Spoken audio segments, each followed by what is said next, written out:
Pour mieux s'immerger dans la réalité politique, sécuritaire, économique et sociale d'Israël, connectez-vous chaque matin sur Studio Kalita.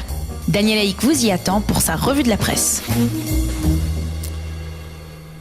Effectivement, c'est l'heure de la revue de la presse des médias et des sites d'information israéliens. Tous les sites d'information, on peut dire tous les quotidiens, rappellent que c'est aujourd'hui que le Premier ministre israélien Benyamin Netanyahou rencontrera à Sochi le président russe Vladimir Poutine. L'un des objectifs majeurs, pour ne pas dire le principal objectif pour les Israéliens de cette rencontre est de tenter de persuader Poutine de freiner toute présence iranienne dans le sud de la Syrie, à proximité de la frontière avec l'État d'Israël. En perspective de cette rencontre, l'ambassadeur de Russie en Israël est cité en page d'ouverture du site de Maariv, du Maariv de ce matin, et il déclare qu'Israël a un intérêt à ce que Assad reste président de la Syrie. Pour Alexander Schein, c'est son nom, qui s'est exprimé hier soir sur les ondes de la radio israélienne de Reshet Bet.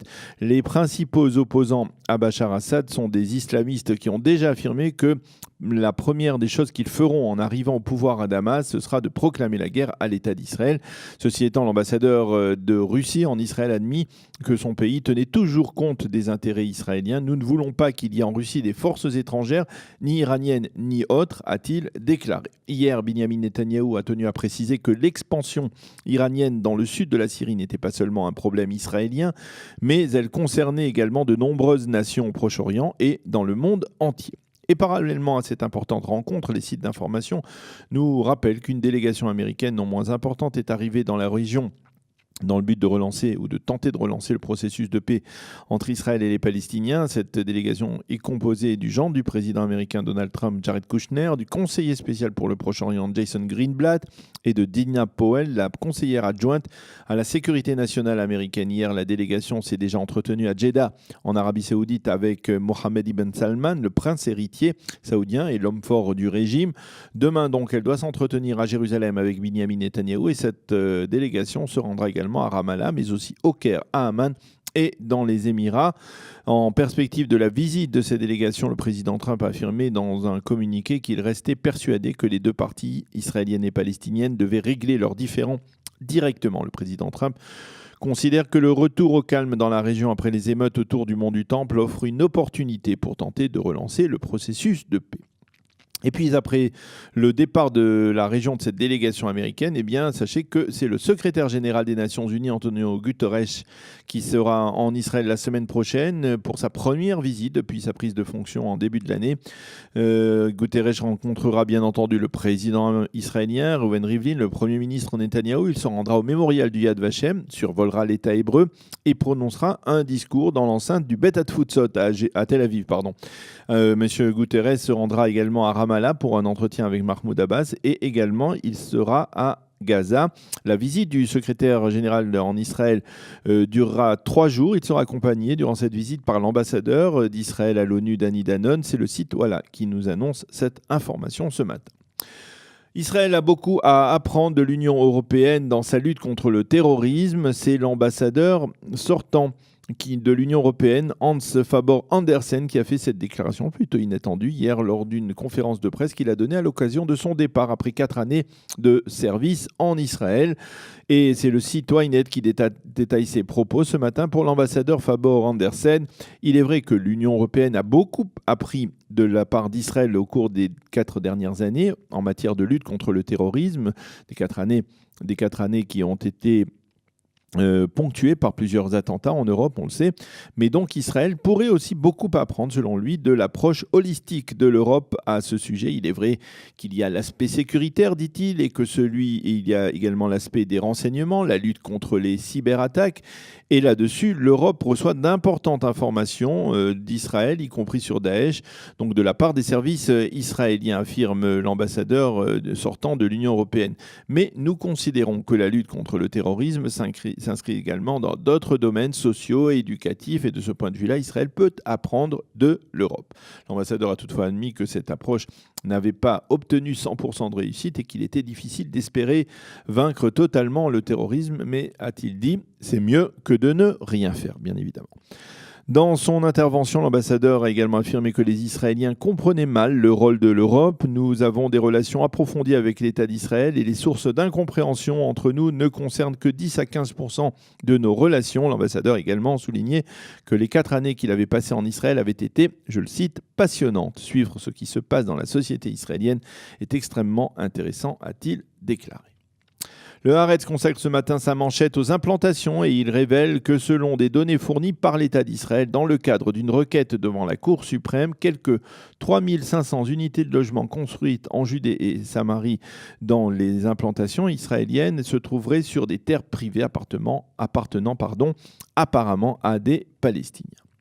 Le Israël Hayom se penche ce matin dans ses pages d'actualité proche-orientale sur Mahmoud Abbas, et ce sous 2 angles différents. D'abord, le quotidien gratuit affirme que le Raïs palestinien se serait récemment tourné vers des députés israéliens afin qu'ils demandent aux autorités israéliennes, aux autorités sécuritaires, de reprendre au plus vite la coordination sécuritaire entre les forces israéliennes et palestiniennes, coordination qui avait été gelée par Mahmoud Abbas au moment des émeutes sur le mont du Temple. Et parallèlement, le Israël Hayom révèle qu'Abbas a décidé de durcir sa lutte contre le Hamas dans la bande de Gaza. Comment ? Eh bien, en cessant de verser des salaires à quelques 30 000 fonctionnaires palestiniens qui sont censés travailler dans Gaza et ses environs. Abbas a pris cette décision après que les responsables politiques du Hamas aient repoussé une proposition qu'il avait faite via les autorités égyptiennes.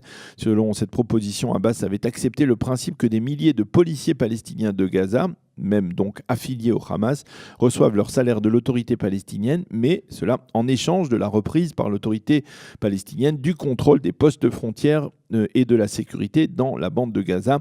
Les responsables du Hamas avaient donc repoussé cette proposition et Abbas, en réaction, a donc l'intention apparemment de geler les salaires de quelques 30 000 fonctionnaires de Gaza qui continuent depuis 10 ans donc à être payés par l'autorité palestinienne. En réaction à cette annonce, le Hamas a mis en garde Mahmoud Abbas.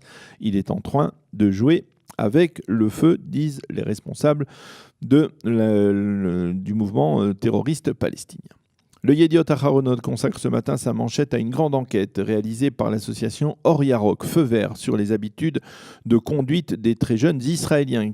Il s'agit des Israéliens qui viennent d'avoir leur permis de conduire. 50% de ces jeunes avouent qu'ils ont conduit au moins une fois sans permis.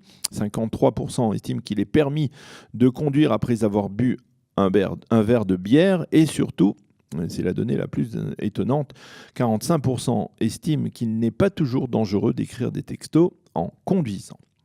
Et puis ce matin, je vous le disais en titre tout à l'heure, la compagnie El Al va fêter l'arrivée en Israël de son premier Dreamliner, le premier Boeing 787 qui est en route de Seattle et devrait arriver dans la matinée à l'aéroport Ben Gurion. Il s'agit d'un Boeing qui est déjà frappé aux couleurs de l'État d'Israël et aux couleurs de la compagnie israélienne, qui organise donc à cette occasion une grande réception en présence de plusieurs ministres israéliens. Le site Ynet nous a montré hier soir le décollage de ce splendide avion aux couleurs de l'État d'Israël au moment de son décollage hier de l'aéroport de Seattle, et il nous promet de nous faire suivre son arrivée en direct en Israël.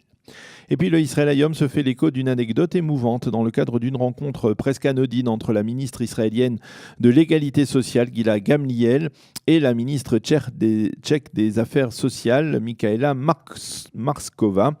Durant leur conversation, la ministre israélienne a remarqué que son interlocutrice tchèque portait au poignet un bracelet sur lequel était écrit en hébreu le verset du Shema Israël. Gamliel a cru que la ministre tchèque avait acheté ce bracelet dans le cadre de cette visite en Israël, mais celle-ci lui a expliqué qu'il s'agissait d'un bracelet qu'elle portait depuis plusieurs années et qu'elle avait acheté à Prague même. Elle a expliqué que bien que n'étant pas juive, elle se sentait profondément proche des racines juives. Et en sport, les journaux israéliens parlent en manchette et même dans les suppléments sportifs du ratage de l'année, de ce qu'ils appellent le ratage de l'année. Le Hapoel Beersheva n'a pas réussi à se qualifier pour les poules de la Champions League en football. L'équipe championne d'Israël, qui avait vaincu son adversaire slovène Maribor au match aller la semaine dernière 2-1 dans le cadre des playoffs, a été battue hier en Slovénie 1-0, et c'est l'équipe championne de Slovénie qui s'est donc qualifiée. C'est bien dommage pour le sport et pour le football israélien. Voilà, c'est la fin de cette revue de la presse et des médias israéliens. Dans quelques instants, nous serons en ligne avec notre invité qui est maître Franck Sarfati. Nous parlerons avec lui des données fiscales concernant les Olim Hadashim, et c'est dans le cadre d'une conférence qu'il doit donner ce soir à Ashdod, une conférence qui est réservée aux Olim et à laquelle nous vous invitons bien entendu à participer. Ce sera dans quelques instants après une petite page musicale.